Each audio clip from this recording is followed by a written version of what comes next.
नमस्कार, मैं हूं पूजा सिंह और आप देख रहे हैं राजपथ भारत। दोस्तों, आज बात करेंगे राजनीति में मुसलमानों का प्रतिनिधित्व, राजनीति में मुसलमानों की जगह और राजनीति में मुसलमानों का वजूद क्या है। पूरा ये एक ऐसा टॉपिक है, एक ऐसा विषय है जिसके बारे में अलग अलग लोगों की अलग अलग तरीके से राय है। कुछ लोग कहते हैं कि मुसलमानों का जो है सिर्फ और सिर्फ वोट बैंक की तरह इस्तेमाल होता है चुनाव में। कुछ लोग कहते हैं कि सिर्फ वोट बैंक है। कुछ लोग कहते हैं कि उनकी कोई सरपरस्ती ही नहीं है और कोई उनका प्रतिनिधित्व करने वाला नहीं है, उनको सही दिशा में राजनीति में मोल्ड करने वाला नहीं है। इस तरीके की तमाम बातें हमेशा ही होती रही है मुसलमानों के वजूद को लेकर के राजनीति में। खास तौर पर अगर हम उत्तर प्रदेश की बात करें तो उत्तर प्रदेश में मुसलमान कहना चाहिए कि हमेशा से ही एक वोट बैंक की तरह इस्तेमाल होते रहे हैं। लेकिन अगर हम बहुजन समाज पार्टी की बात करें तो बहुजन समाज पार्टी ही अकेली एक ऐसी पार्टी है जिसने हमेशा मुसलमानों को समझा, उनके वजूद को समझा और उनको प्रतिनिधित्व दिया। सबसे ज़्यादा टिकट भी हमेशा दिए, जिसकी आलोचना भी बसपा ने खूब सही। उसके बावजूद अभी आप ये देखिए कि पिछले चुनाव तक बसपा सुप्रीमो मायावती ने खूब टिकट दिए हैं मुसलमानों को। फिर बाद में आकर के ये निर्णय एक बार लिया गया था और उन्होंने बोला भी था कि अब मुसलमानों को टिकट देने से पहले बसपा सोच विचार करेगी, उसके बाद ही टिकट देगी। तो क्या है पूरा ये एक मामला, वो आपको बताते हैं। इमरान शकील जो है उनके एक राइटअप को मैंने अपने वीडियो का बेस बनाया है। क्या कुछ है इसमें, आइए आपको बताते हैं, आपके साथ शेयर करते हैं पॉइंट दर पॉइंट करके, और फिर हम बसपा पर भी आएंगे कि किस तरीके से बसपा ने हमेशा सरपरस्ती दी है मुसलमानों को, उनको प्रतिनिधित्व देने की कोशिश की है। 2027 में उत्तर प्रदेश में विधानसभा चुनाव है, जैसा कि आप लोगों को पता है, और इस पर नजरें सबकी गड़ी हुई हैं 2027 के चुनाव पर। खासतौर पर समाजवादी पार्टी की और बसपा की भी, भारतीय जनता पार्टी की तो रहेगी ऑब्वियसली, वो 10 साल से यहाँ पर जो है अपना शासन कर रहे हैं। 10 साल हो ही जाएंगे 2027 में, 17 से आएंगे तो ऐसे में एक बड़ा जो है कहना चाहिए कि वोट बैंक कह लीजिए, एक बड़ी संख्या कह लीजिए, बड़ी तादाद कह लीजिए उत्तर प्रदेश में मुसलमानों की है। और वो जिस पार्टी के साथ भी ऐड होते हैं, क्योंकि भारतीय जनता पार्टी के साथ तो ना वो जाते हैं, ना ही भारतीय जनता पार्टी को उनकी ज़रूरत है। उनकी ज़रूरत ही नहीं है भारतीय जनता पार्टी को, उनके अपने ही लोग, अपना ही वोट बैंक उनके लिए काफ़ी है। और जिस तरीके से उन्होंने ओबीसी वोट बैंक में इजाफा किया है, वो उनकी जीत का सबसे बड़ा कारण बनता आ रहा है अब तक के सारे चुनावों में। तो 2027 में समाजवादी पार्टी एक बार फिर से जो है मुसलमानों की जो है बहुत खैर ख्वाह बनती हुई दिखाई देगी।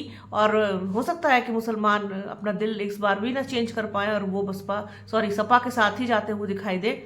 लेकिन उनकी वास्तव में उनके साथ कितनी हमदर्दी है समाजवादी पार्टी को, कितनी हमदर्दी है अखिलेश यादव को, ये वक्त वक्त पर पता चलता रहता है।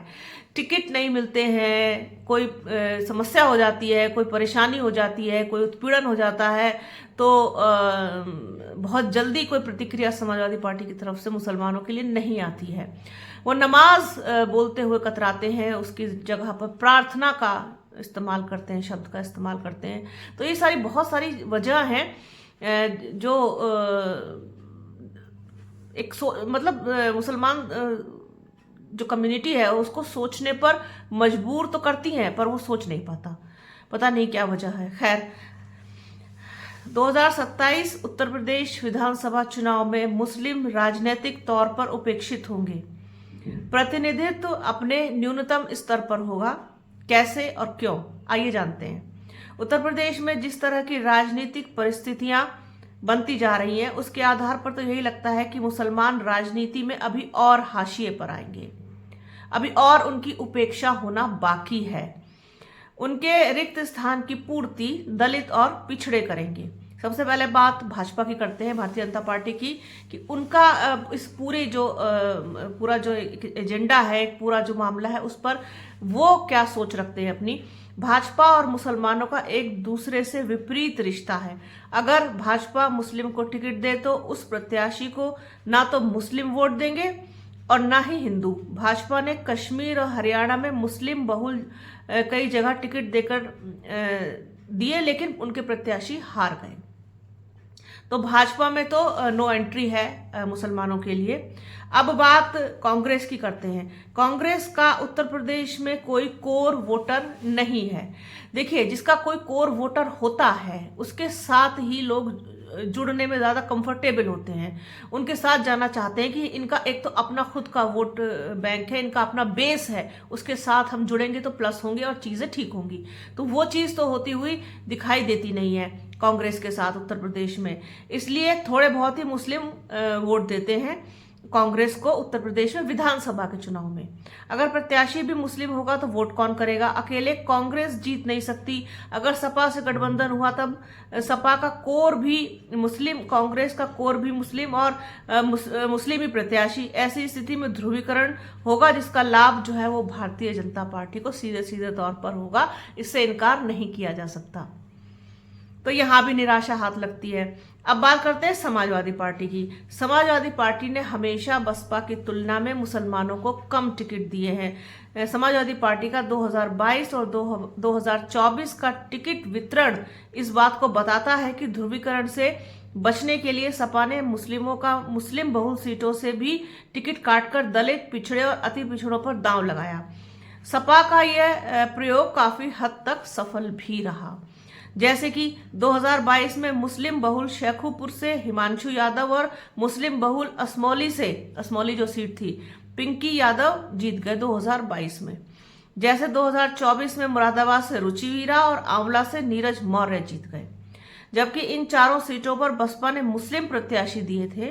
सपा की 2022 और 2024 की रणनीति के आधार पर 2027 में भी टिकट वितरण में मुस्लिम नेताओं को निराशा ही हाथ लगेगी। बहुत ऊंचे और बहुत बड़े ख्वाब देखने की गलती ना करें। मुस्लिम नेता की समाजवादी पार्टी से उन्हें ज्यादा से ज्यादा संख्या में टिकट मिलेगा, ऐसा समाजवादी पार्टी कभी नहीं करती है। अब बात करते हैं हम लोग बसपा की। बसपा ने हमेशा दलित मुस्लिम समीकरण के आधार पर मुस्लिम बहुल सीटों पर सर्वाधिक टिकट मुसलमानों को दिए। पार्टी का दलित वोट प्लस मुस्लिम प्रत्याशी का मुस्लिम वोट मिलकर समीकरण साधे। 2012 तक ये प्रयोग सफल भी रहा, लेकिन 2014 के चुनाव से सोची समझी साजिश और रणनीति के तहत विरोधी दलों ने बसपा पर बी टीम का टैग लगवा दिया, जिसका नुकसान और खामियाजा बसपा आज तक भुगत रही है। सबसे पहले इस पर मैं बाद में अलग से कहीं बात करूंगी, लेकिन ये जो बी टीम का टैग लगा है, ये धुलना और साफ करना समझ लीजिए नाको चने चबाना जैसा हो गया है बसपा के लिए। बहुत बहुत मुश्किल। कहाँ तक आप लोगों को समझाएंगे, कहाँ तक लोगों को बताएंगे, किस तरीके से लोगों को समझाएंगे कि हम बी टीम किसी की भी नहीं है।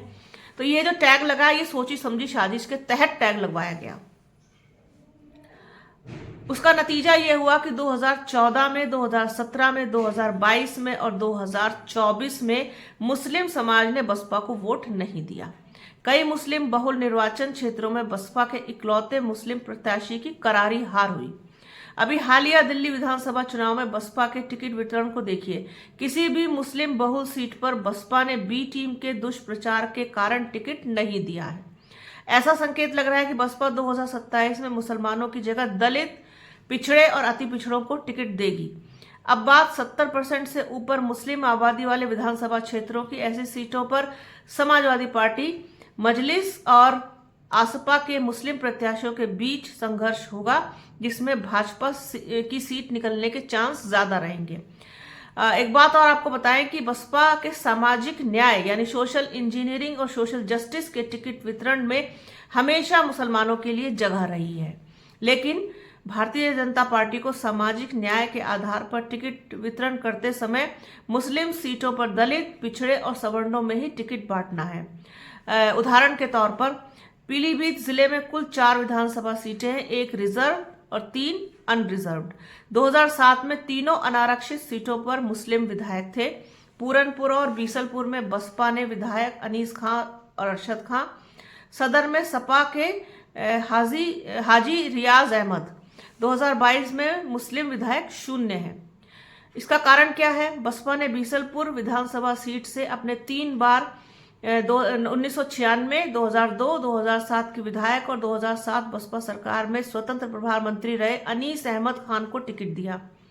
सपा ने कुर्मी दिव्या गंगवार को टिकट दिया। भाजपा ने कुर्मी विवेक वर्मा को। भाजपा के कुर्मी प्रत्याशी की जीत हुई। ऐसे ही पीलीभीत सदर सीट पर समाजवादी पार्टी ने अपने 5 बार के विधायक रहे हाजी रियाज अहमद के निधन के बाद उनके परिवार और मुस्लिम समाज में से किसी को टिकट न देकर कुर्मी समाज के शैलेंद्र गंगवार को टिकट दिया। भाजपा ने कुर्मी समाज के संजय गंगवार को टिकट दिया। बसपा ने 5 बार विधायक रहे हाजी रियाज के बेटे शान अली को टिकट दिया। भाजपा के संजय गंगवार की जीत हुई। 2027 में मुसलमानों को किसी भी दल से या तो टिकट नहीं मिलेगा तो जीतने की संभावना कम। ऐसे में मुस्लिम नेतृत्व वाले निर्वाचन क्षेत्रों से सभी राजनीतिक दलों से दलित, पिछड़े, अति पिछड़े ही नेतृत्व करेंगे। अब आखिर में सवाल ये उठता है कि आखिरकार जो ये मुस्लिम प्रतिनिधित्व का जो घटना है, ये जो घटता हुआ मुस्लिम प्रतिनिधित्व है, इसका जिम्मेदार आखिरकार है कौन? किसने मुसलमानों को एकदम हाशिए पर ला करके खड़ा कर दिया? क्या इसके जिम्मेदार खुद मुस्लिम कम्युनिटी खुद है कि उन्होंने कभी भी कोई सोच समझ करके वोटिंग पैटर्न को नहीं अपनाया, या फिर जो जीतता हुआ प्रत्याशी हो उसके साथ नहीं गए, या फिर किसी और को मौका देने की, किसी और पार्टी का साथ देने की कभी जरूरत नहीं समझी? तो ये पूरा मामला इमरान शकील और मेरे अपने खुद के एनालिसिस के आधार पर सोचा अपने दर्शकों के साथ इसको शेयर किया जाए। बहुत इंपॉर्टेंट और बहुत दिलचस्प टॉपिक है और हर बार इसकी चर्चा होती है। अभी दिल्ली इलेक्शन में भी हुई, उसके बाद फिर और भी जो जहां जहां पर चुनाव होंगे, अभी और चुनाव होने, बिहार में भी होना है, पंजाब में भी होना है, तो वहां पर भी होगी। और फिर 2027 का उत्तर प्रदेश का जो चुनाव है उसमें भी इस बात के ऊपर पूरी डिबेट भी होगी और बहस भी होगी। तमाम लोग इस पर बात करेंगे, चर्चा करेंगे। तो वो चीज भी हम लोग देखेंगे कि कहाँ तब उस समय क्या रहता है, क्या होता है। तो सवाल तो ये आखिरकार बहुत बड़ा है, क्योंकि आप ये देखिए कि समाजवादी पार्टी के साथ जो जिस तरीके से मुस्लिम समाज खड़ा होता है, क्या वो किसी और के साथ जाए तो वो उसकी स्थिति भी बेहतर हो सकती है? तो ये तमाम सवाल हैं। अब इनके जवाब भी कहीं ना कहीं से तो मिलेंगे ही, और जब मिलेंगे तो आप लोगों के साथ जरूर शेयर करेंगे। तो बने रहिए हमारे चैनल के साथ। हमारे चैनल को लाइक कीजिए, शेयर कीजिए, सब्सक्राइब कीजिए, बेल आइकन घंटी जैसी आकृति जरूर दबाइएगा, जिससे कि आने वाले वीडियो का नोटिफिकेशन आपको मिल सके। वीडियो को प्लीज पूरा देखिएगा और ज्यादा ज्यादा शेयर कीजिएगा। अपना और अपनों का बहुत ख्याल रखिए। जल्द मिलूंगी आपसे एक नए वीडियो में, एक नए मुद्दे के साथ, एक नई चर्चा में। तब तक के लिए जय हिंद।